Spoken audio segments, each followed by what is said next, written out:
জনপ্রিয় টেলিভিশন অভিনেত্রী শবনম ফারিয়া আবারও বিয়ে করলেন। শুক্রবার বাদ আসর রাজধানীর বসুন্ধরা আবাসিক এলাকার আল মোস্তফা মসজিদে সম্পন্ন হয় এই অভিনেত্রীর বিয়ের আনুষ্ঠানিকতা। শুধু পরিবার ও ঘনিষ্ঠ বন্ধুদের উপস্থিতিতেই সম্পূর্ণ হয় ফারিয়ার জীবনের নতুন অধ্যায়। তার জীবনসঙ্গিনী তানজিম তৈয়ব রাজশাহী সন্তান। তিনি অস্ট্রেলিয়ার ইউনিভার্সিটি অফ সাউথ ওয়েলস থেকে ফিনান্সিয়াল ইঞ্জিনিয়ারিংয়ে স্নাতকোত্তর ডিগ্রি অর্জন করেছেন। বর্তমানে তিনি দেশের একটি শীর্ষস্থানীয় বেসরকারি ব্যাংকে অ্যাসিস্ট্যান্ট ভাইস প্রেসিডেন্ট হিসেবে দায়িত্ব পালন করছেন। বিয়ের বিষয়ে ফারিয়া জানান, এটি ছিল হঠাৎ নেওয়া সিদ্ধান্ত, তাই ঘনিষ্ঠ পরিসরেই বিয়েটি সম্পন্ন হয়েছে। তবে অনুষ্ঠানে তার একমাত্র ননদ উপস্থিত থাকতে পারেননি, কারণ তিনি বর্তমানে দেশের বাইরে অবস্থান করছেন।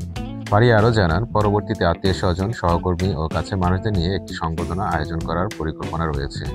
অভিনেত্রীর অতীত জীবনও ছিল আলোচনার কেন্দ্রে। এর আগে তিনি 2019 সালের ফেব্রুয়ারিতে হারুনুর রশিদ অপুকে বিয়ে করেছিলেন। তবে প্রায় 2 বছর না যেতেই তাদের সংসার ভেঙে যায়। এরপর 2022 সালে দ্বিতীয় বিয়ের গুঞ্জন ছড়ালেও সেটি আর সত্যি হয়নি। অবশেষে দীর্ঘ অপেক্ষার পর আবার নতুন জীবনের পথে হাঁটলেন শবনম ফারিয়া। শুরুটা ঘরোয়া আয়োজনে হলেও এ বিয়ে ফারিয়ার জীবনে নিঃসন্দেহে নতুন আশার আলো। ক্যারিয়ার, ব্যক্তিজীবন এবং ভবিষ্যৎ পরিকল্পনা সব মিলিয়ে তার ভক্তরা এখন তাকিয়ে আছেন এই নতুন অধ্যায়ের দিকে।